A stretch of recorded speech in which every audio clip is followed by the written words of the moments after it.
Hay una verdad que el sistema nunca quiso que vieras. No es una teoría de conspiración, es una matemática. Y una vez que la entiendes, no puedes volver a ver el trabajo ni el dinero de la misma manera. Piensa por un momento en las personas más trabajadoras que conoces, las que llegan primero, las que se van último, las que nunca piden días libres porque saben que si no están, las cosas se caen. Ahora piensa en las personas más ricas que conoces. ¿Cuántas de ellas son las más trabajadoras de su entorno? La respuesta, si eres honesto, es incómoda, porque hay algo que nadie te dijo cuando te enseñaron que el trabajo duro era el camino. Hay una pieza faltante en esa lección, y esa pieza faltante es la diferencia entre pasar 12 años construyendo algo que nunca crece y construir algo que crece mientras duermes. Lo que Rafael vio aquella mañana en el estacionamiento del banco no tenía ningún sentido, y sin embargo, era la respuesta a una pregunta que llevaba 12 años haciéndose sin saberlo. Lo que ese hombre hizo, o más precisamente, lo que ese hombre no hizo, contradecía todo lo que Rafael había creído sobre el esfuerzo, el dinero y el éxito. Y cuando finalmente lo entendió, semanas después, comprendió que no había estado trabajando duro, había estado trabajando mal. Y hay una diferencia brutal entre las dos cosas. Esta es la historia de Rafael. Y si te quedas hasta el final, vas a entender exactamente por qué los que menos trabajan acumulan más y qué puedes hacer hoy mismo para dejar de ser la excepción a esa regla. Guadalajara, 5:30 de la mañana. El cielo todavía tiene ese color morado oscuro que tiene antes de decidir si va a amanecer o no. La calle huele a concreto frío y a tortillas de la taquería de la esquina que ya está abierta, porque en este barrio nadie se puede dar el lujo de abrir tarde. Rafael tiene 38 años. Lleva 12 años al frente de la ferretería que heredó de su padre, un local de materiales de construcción en una calle comercial de la colonia. 400 metros cuadrados de inventario que Rafael conoce de memoria. Cada tubo, cada tornillo, cada marca de impermeabilizante. Lo conoce porque lo acomodó él mismo, porque cuando el proveedor llega, es Rafael quien descarga. Cuando el cliente tiene una duda técnica, es Rafael quien responde. Cuando el empleado no llega, y no llega seguido, es Rafael quien cubre. Tiene 2 empleados. Abre 6 días a la semana. Trabaja 14 los días buenos, 16 los días malos. No ha tomado vacaciones en 4 años. No vacaciones reales, de esas donde uno se desconecta y no revisa el teléfono. Ha tenido días libres, días en que físicamente estaba lejos de la ferretería, pero mentalmente adentro de ella, calculando el inventario, preocupándose por la cobranza, respondiendo mensajes de clientes que tienen su número personal, porque así funciona esto. El negocio sobrevive, paga la renta, paga a los empleados, paga a los proveedores. Y a Rafael le queda lo que sobra, que en los últimos 3 meses no ha sido suficiente para pagarse a sí mismo lo que necesita. No lo que quiere, lo que necesita. Esa mañana, mientras acomoda el primer palet de cemento antes de que llegue nadie, Rafael piensa en don Germán. Don Germán vive a 4 calles, tiene 62 años, 3 propiedades heredadas de su suegro, 2 departamentos y una bodega. No trabaja. Bueno, recibe las rentas, que no es lo mismo que trabajar. Se levanta a las 9, toma café con su esposa en la terraza, sale a caminar, a veces va al mercado. Rafael lo ve de vez en cuando en la calle con esa calma específica de los que no le deben el tiempo a nadie. Rafael no odia a don Germán, pero le genera algo que no sabe cómo nombrar, algo entre la rabia y la confusión, porque don Germán no construyó nada, heredó, Y aún así vive mejor que Rafael, que lleva 12 años construyendo algo con sus propias manos, todos los días, sin parar. ¿Dónde está la justicia en esa ecuación? La respuesta, Rafael lo descubriría pronto, no estaba en la justicia, estaba en la matemática, y era una matemática que nadie le había enseñado. 2 semanas antes de aquella mañana en el estacionamiento del banco, Rafael recibió una llamada que creyó que iba a cambiar todo. Una constructora mediana, Desarrollos Velázquez, 30 empleados, proyectos en 3 colonias al mismo tiempo, contrato de 6 meses, volumen garantizado, pagos puntuales, el tipo de cliente que Rafael había estado buscando desde hacía años, el tipo de contrato que haría que los números dejaran de ser un problema. Se preparó durante 5 días, cotizó con 3 proveedores distintos para ofrecer el mejor precio, preparó una carpeta con especificaciones técnicas, fue a la reunión con traje, el único que tiene, el que usa para las reuniones importantes. La reunión duró 40 minutos. Al final, el gerente de compras de Desarrollos Velázquez le dijo algo que Rafael repitió en su cabeza durante días. Apreciamos mucho su propuesta, señor Rafael, pero necesitamos un proveedor que pueda garantizar entregas en menos de 24 horas para pedidos de alto volumen, y con la operación que usted tiene actualmente. No terminó la frase, no hizo falta. Rafael manejó de regreso a la ferretería en silencio, se estacionó afuera y se quedó sentado en el carro 10 minutos, con el motor apagado, mirando la fachada del local que llevaba 12 años de su vida. El contrato se lo llevó Ferretería Montoya, 3 sucursales, 8 empleados, un sistema de entregas propio. Un negocio que en papel hacía lo mismo que el de Rafael, pero que en realidad era algo completamente diferente. Esa noche Rafael no durmió bien, no por la rabia de haber perdido el contrato, con el tiempo había aprendido a procesar las pérdidas, fue por una pregunta que se instaló en su mente y no se fue. ¿Por qué Montoya puede hacer lo que yo no puedo, si empezó igual que yo? Y entonces, como si algo en el universo hubiera decidido que ya era tiempo de que Rafael viera lo que llevaba 12 años sin ver, llegó aquella mañana en el estacionamiento del banco. Había ido a hacer un depósito, trámite de 15 minutos. Estaba esperando que se desocupara un cajero cuando escuchó que alguien saludaba al gerente de la sucursal con esa familiaridad de quien no necesita hacer fila porque aquí lo conocen de nombre. El hombre tendría unos 55 años, camisa sport, sin corbata, tranquilo, sin el teléfono en la mano, sin esa urgencia que tiene la gente que siempre tiene algo pendiente. Firmó 3 documentos que una ejecutiva de cuenta ya tenía listos, tomó un café que le ofrecieron, habló unos minutos del partido de ayer y se fue. El proceso completo no duró 20 minutos. Rafael le preguntó al cajero casi sin pensarlo, «¿Quién es ese señor?» «Don Emilio Fuentes», respondió el cajero con el tono de quien menciona algo obvio. «Tiene 12 ferreterías en la zona metropolitana». Rafael sintió algo en el pecho que no era envidia, era algo más extraño y más frío, como cuando ves una pieza de rompecabezas que llevas años buscando y de repente aparece, y te das cuenta de que siempre estuvo ahí, en un lugar que nunca miraste. 12 ferreterías.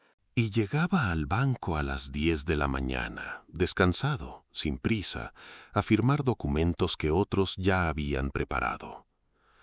Rafael salió del banco con el recibo del depósito en la mano. Se detuvo en la acera. La ciudad se movía a su alrededor. Tráfico, vendedores ambulantes, el ruido constante de Guadalajara en la mañana. Y él estaba quieto, con esa sensación específica de quien acaba de ver algo que no puede dejar de ver. Don Emilio Fuentes no trabajaba menos porque era flojo, trabajaba menos porque había construido algo que trabajaba por él. Y mientras Rafael llevaba 12 años siendo el mejor motor de su propio negocio, cargando, atendiendo, resolviendo, cubriendo, alguien más había entendido que el objetivo no era ser el mejor motor, era dejar de serlo. Lo que Rafael entendería en las semanas siguientes cambiaría para siempre la manera en que veía su negocio, su tiempo y su propio esfuerzo. De regreso a la ferretería, Rafael hizo algo que no hacía desde hacía años. Cerró temprano. No había emergencia, no había enfermedad. Simplemente cerró a las 6 de la tarde, 2 horas antes de lo habitual, y se sentó en la trastienda con un cuaderno y una pregunta. ¿Por qué don Emilio tiene 12 ferreterías y yo llevo 12 años con una? La respuesta fácil, la que el orgullo sugiere primero, era que don Emilio había tenido más capital, más contactos, más suerte.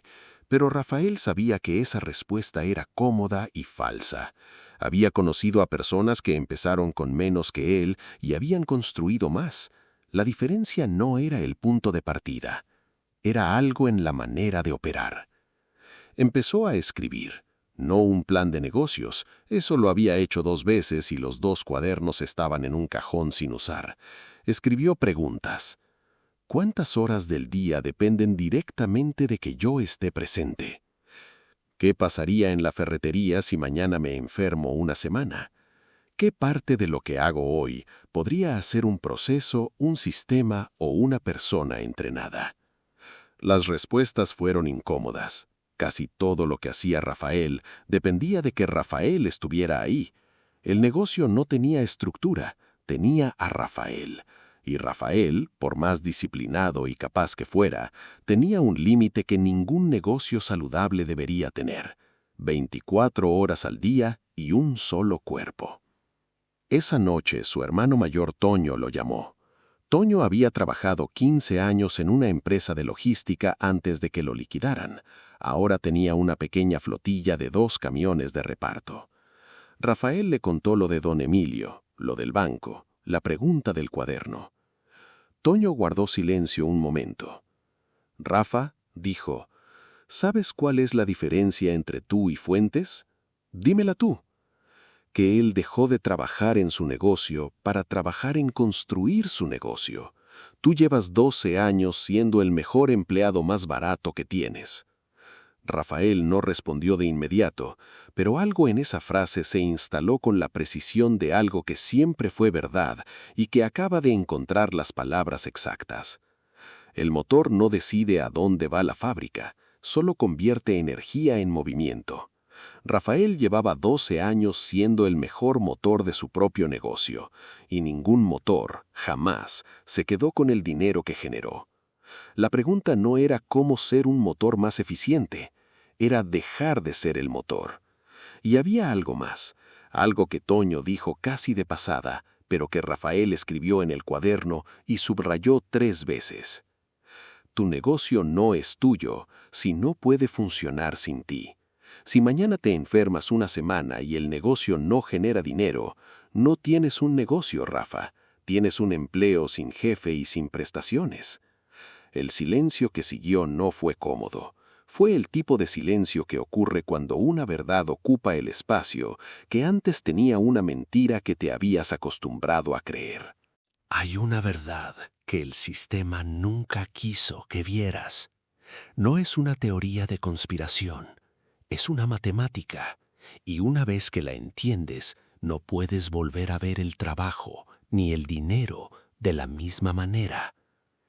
Piensa por un momento en las personas más trabajadoras que conoces, las que llegan primero, las que se van último, las que nunca piden días libres porque saben que si no están, las cosas se caen. Ahora piensa en las personas más ricas que conoces. ¿Cuántas de ellas son las más trabajadoras de su entorno?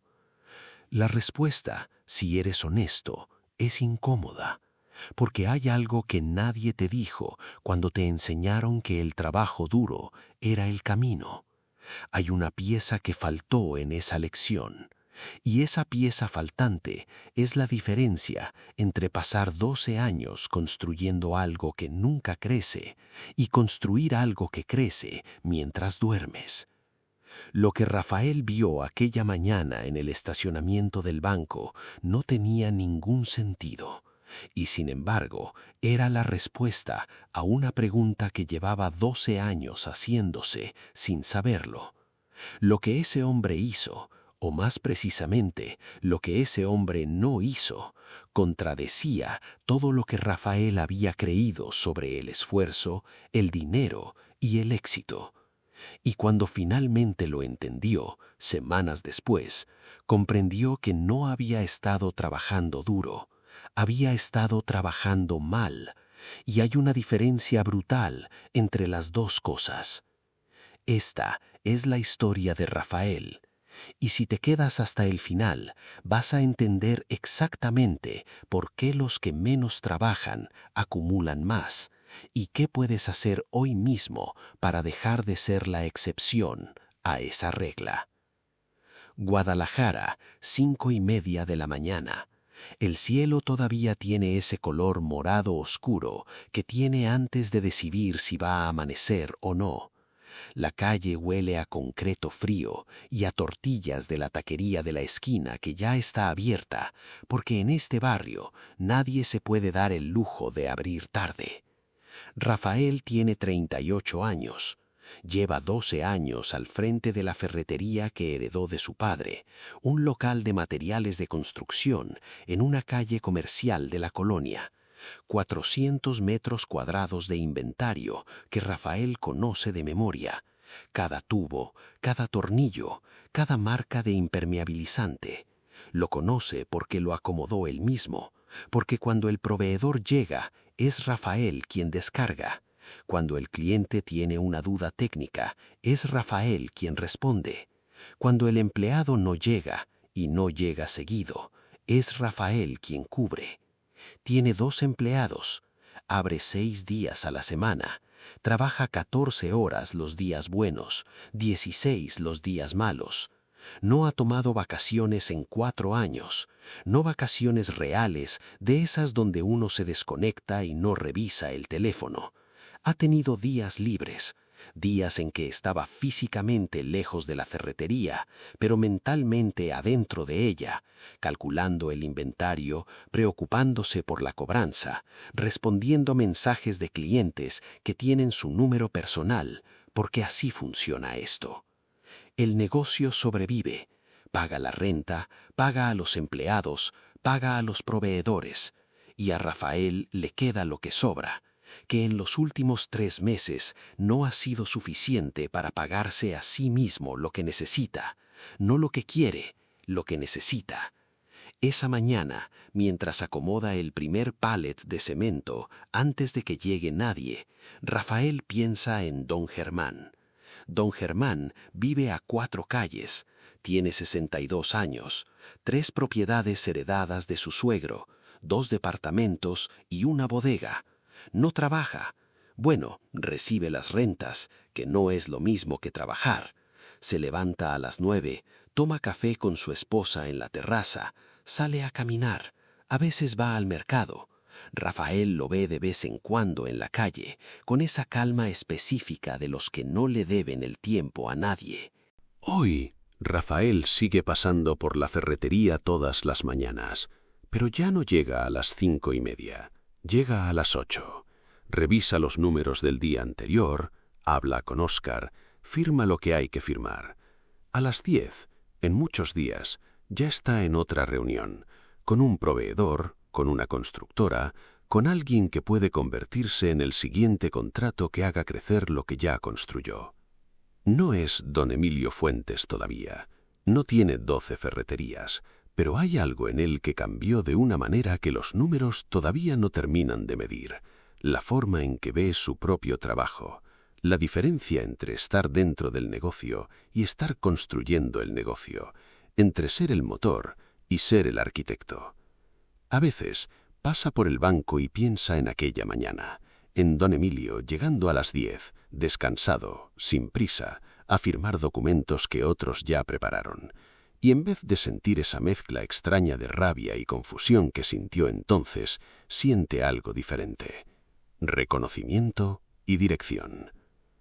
Mi amigo, esta historia no es solo la de Rafael, es también la tuya, porque tú también conoces a alguien que trabaja menos y tiene más, y durante años le has buscado una explicación que te dejara en paz: suerte, herencia, contactos, ventajas que tú no tuviste. Y algunas de esas cosas son reales, pero no son la explicación completa. La explicación completa es más simple y más incómoda. Primero, los pobres trabajan más porque venden esfuerzo. Los ricos trabajan menos porque construyen sistemas. El esfuerzo tiene un límite físico y temporal. El cuerpo se cansa, las horas se acaban, y ninguna persona en la historia ha podido trabajar más de 24 horas al día. Los sistemas no tienen ese límite. Un proceso bien construido trabaja mientras duermes, mientras descansas, mientras construyes el siguiente sistema. Segundo, si tu negocio o tu fuente de ingresos no puede funcionar sin ti una semana, no tienes un activo, tienes una obligación. La diferencia entre los dos no es el tamaño ni el dinero que genera, es si depende de tu presencia constante para existir. Un activo genera valor sin que estés. Una obligación solo genera valor cuando estás, y te cobra todo lo demás. Tercero, el trabajo duro no está mal, está mal dirigido. Rafael no trabajaba mal porque trabajara mucho, trabajaba mal porque todo su esfuerzo iba hacia dentro del negocio, no hacia la construcción del negocio. Hay una diferencia crucial entre trabajar en algo y trabajar para construir algo. La primera te mantiene ocupado, la segunda te hace libre. Esta semana, una sola cosa. Cada día, por 7 días, escribe en un papel esta pregunta y respóndela con honestidad. ¿Qué parte de lo que hago hoy podría hacer un sistema, un proceso o una persona entrenada, mientras yo construyo algo más grande? No tienes que cambiar todo mañana, solo identifica, porque lo que no ves, no puedes cambiarlo. Y lo que ves con claridad ya empezaste a transformar. Si conoces a alguien que lleva años trabajando duro y sintiendo que el negocio lo tiene a él, en lugar de que él tenga al negocio, envíale este vídeo. A veces una sola idea en el momento exacto cambia la dirección de todo. No estás atrapado porque trabajas poco, estás atrapado porque te enseñaron a ser el mejor motor y nadie te dijo que podías ser el dueño de la fábrica.